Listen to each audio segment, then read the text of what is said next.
ये कहानी एक ऐसे आदमी के ऊपर आधारित है जो अपने कल्ट में अपनी बीवी से पैदा हुए बेटियों के साथ ही अपनी शादी करना चाहता है। और वो लोग आखिर इसकी बात क्यों मानते हैं वो हम आज की इस एक्सप्लेनेशन में देखने वाले हैं। आज मैं जिस मूवी को एक्सप्लेन करने वाला हूँ इस मूवी का नाम है द अदर लैम्ब और ये मूवी 2019 में रिलीज हुई थी। मूवी के स्टार्टिंग सीन में हम सेपर्ट नाम के आदमी को देखते हैं और हम उसके साथ कुछ औरतें और कुछ लड़कियों को देखते हैं। जिन्होंने रेड ड्रेस पहने थी वो सारे सेपर्ट की वाइफ थी और जिन लोगों ने ब्लू कलर के कपड़े पहने थे वो सेपर्ट की बेटियां थी। दरअसल इन सभी के लिए सेपर्ट ही इनके लिए सब कुछ था। दरअसल सेपर्ट ने इन लोगों की मदद तब की थी जब लोगों ने इन्हें ठुकरा दिया था, लेकिन सेपर्ट का कुछ रूल था कि ग्रुप में बस लड़कियां ही होगी और उसका दूसरा रूल ये था कि अगर उन लोगों में से कोई बीमार हो जाए तो उन्हें हॉस्पिटल के बजाय जंगल में ही उसका इलाज किया जाता था। और उन लोगों में किसी को पीरियड स्टार्ट होते हैं तो उन्हें कुछ समय के लिए ग्रुप से बाहर निकाल दिया जाता था। इन लोगों के ग्रुप में 2 औरत पहले से ही ऐसी थी जिन्हें ग्रुप से बाहर कर दिया गया था, जिसमें से एक औरत का कसूर ये था कि उसने सेपर्ट की बात मानने से इनकार कर दिया था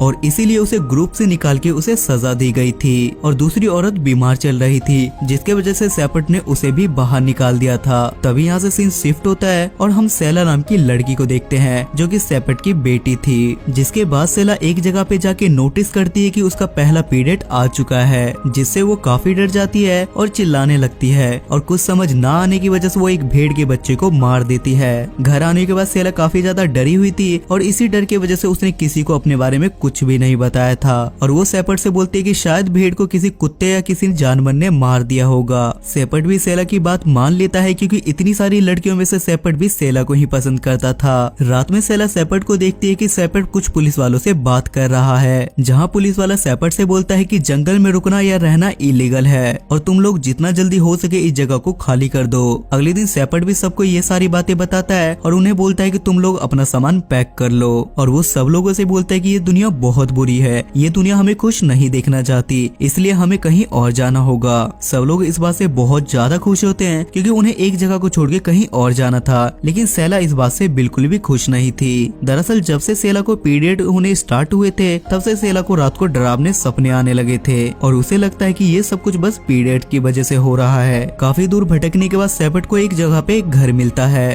और बाहर ज्यादा सर्दी होने की वजह से सब लोग वहीं पे रुकना चाहते थे, लेकिन सेपर्ट वहाँ रहने से उन लोगों को साफ मना कर देता है और वो नहीं चाहता था कि इन लोगों में से कोई भी लोग उस घर में रहे, इसलिए वो लोग उस घर के बगल में ही कैंप लगा लेते हैं। तभी सेला की एक बहन को उसके पीरियड्स के बारे में पता चल जाता है और वो इस बात को सब लोगों को बता देती है और रूल के खिलाफ होने की वजह से उसे भी ग्रुप से निकाल दिया जाता है और उसे भी उस दूसरी लेडीज के पास छोड़ दिया जाता है। उसके बाद सेला सारा को बोलते है कि सेपर्ट वैसे ही तुम्हें ग्रुप से दूर रखता है, क्यों ना तुम यहाँ से भाग के अपनी जिंदगी की एक नई शुरुआत करो। जिसपे सारा उसे बताती कि मेरे पास रहने के लिए कोई भी जगह नहीं है और न ही मेरा इसके अलावा कोई परिवार है और इसलिए मैं इस जगह को छोड़ के यहाँ से कहीं नहीं जाती। सारा सेला को बताती है कि सेपर्ट एक अच्छा इंसान नहीं है और तुम्हारी माँ की मौत तुम्हारे पैदा होने की वजह से नहीं बल्कि किसी और वजह से हुई थी। जब तुम पेट में थी तो तुम्हारी मॉम की बहुत ज्यादा तबीयत खराब हो गई थी और तुम्हारे पैदा होने के बाद भी तुम्हारी माँ को हॉस्पिटल नहीं ले जाया गया था, जिस वजह से तुम्हारी माँ का इन्फेक्शन काफी ज्यादा बढ़ गया और तुम्हारे माँ की डेथ हो गई थी। ये सुनने के बाद सेला अंदर से काफी ज्यादा टूट जाती है और उसे सेपर्ट पे बहुत ज्यादा गुस्सा आने लगता है। अगले दिन सेला दिन में ख्वाब देख रही थी, तभी ग्रुप में से एक लड़की बहुत तेज चिल्लाने लगती है। तभी सब लोगों का ध्यान उस पे जाता है और वो प्रेग्नेंट थी, जिसकी वजह से उसे लेबर पेन हो रहा था। जंगल में कोई हॉस्पिटल ना होने की वजह से और सेपर्ट के रूल की वजह से उसकी डिलीवरी वहीं पे करनी पड़ती है और उस बच्चे के पैदा होते के साथ ही उसकी माँ की डेथ हो जाती है, जिसे देखने के बाद सारी औरतें काफी ज्यादा घबरा जाती है और सेपर्ट उसकी बॉडी को वहीं जला देता है और वो उस बच्चे को सारा को देखे बाकी लोगों को वहाँ से लेके जाने लगता है क्योंकि वो बच्चा एक लड़का था और सेपर्ट के ग्रुप में कोई लड़का हो वो इसके रूल के खिलाफ था, जिस वजह से सारा काफी ज्यादा गुस्सा हो जाती है और वो बोलती है कि मैं यहाँ से आगे नहीं जाऊंगी और मैं यहीं रह के इस बच्चे का ख्याल रखूंगी। कुछ दूर आगे बढ़ने के बाद उन्हें कुछ ना मिलने की वजह से उन्हें लगता है कि वो रास्ता भटक चुके हैं, जिसकी वजह से उसमें से एक लड़की कहती है कि मुझे इधर कुछ दिखाई दे रहा है। ये सुनने के बाद सेपर्ट का गुस्सा 7वें आसमान पे चढ़ जाता है और वो उस लड़की को बुरी तरीके से मारने लगता है क्योंकि सेपर्ट को लग रहा था कि ये लड़की उसकी जगह लेने की कोशिश कर रही है, पर शेपर्ड उसे याद दिलाता है कि यहाँ का लीडर सिर्फ मैं हूँ। ये देखने के बाद सब लोगों के अंदर गुस्सा था, लेकिन किसी के अंदर इतनी हिम्मत नहीं थी कि वो लोग शेपर्ड को कुछ बोल सके। कुछ दूर चलने के बाद फाइनली ये लोग वहाँ पहुँच जाते हैं जहाँ इन लोगों को जाना था। उसके बाद शेपर्ड अपनी सारी बेटियों को वहाँ पे नहलाता है और रात में वो लोग वहीं पे कैंप लगाते हैं। रात में शेपर्ड सेपट अपनी सारी बेटियों से बोलता है कि कल के दिन हम सब लोगों को एक नई जिंदगी मिलेगी। अगले दिन सो के उठने के बाद सारी बेटियों को नदी के किनारे सेपट अकेला मिलता है और वहाँ उनकी सभी मदर्स के कपड़े रखे हुए थे।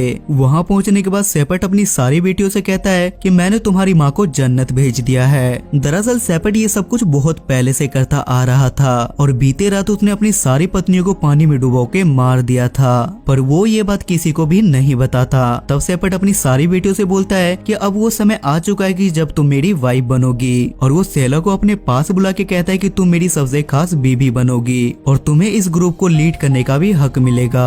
लेकिन सेला सेपट को ऐसा करने से साफ मना कर देती है, जिसके वजह से सेपट उसे बहुत तेज की चांटा मारता है। लेकिन इस जगह सेला भी चुप नहीं रहती और वो भी सेपट को एक चांटा मार देती है। ये देखने के बाद वहाँ खड़ी सारी लड़कियों की हिम्मत बढ़ जाती है और सारी लड़की अपनी माओ के मौत का बदला लेने के लिए एक सेपट को भी पानी में डुबो के उसे जिंदा मार देती है। ये इंसिडेंट होने के बाद अगले दिन पुलिस को नदी के किनारे बहुत सारी लाश मिलती है और ये सारी वही बॉडीज थी जो सेपट की वाइफ थी। दूसरी तरफ पुलिस वालों को सेपट की भी लाश मिलती है, क्योंकि उन लड़कियों ने मिलकर अपनी माँ का बदला लेने के लिए सेपट को भी जान से मार दिया था। लेकिन सेपट की लाश में एक यूनिक चीज थी, उन लड़कियों ने उसे मार के उसके सर पे सींग लगा दिया था। दैट मीन्स वो ये दर्शाना चाहती थी कि सेपट एक इंसान नहीं बल्कि शैतान था। और कुछ इसी तरीके से ये मूवी यहाँ खत्म हो जाती है। सो गाइज आई होप कि आपको आज की एक्सप्लेनेशन पसंद आई होगी। और इस मूवी की IMDb रेटिंग है 5.3 स्टार्स आउट ऑफ 10 और इसे गूगल यूजर ने 67% लाइक किया है। अगर आपको ये एक्सप्लेनेशन पसंद आती है तो आप मेरे चैनल को सब्सक्राइब करके मुझे सपोर्ट करें, ताकि हमारे 100 के जल्दी से कंप्लीट हो जाए। मैं मिलूंगा आपसे नई वीडियो में किसी इंटरेस्टिंग वीडियो के साथ। तब तक के लिए स्टे सेफ, स्टे हेल्दी।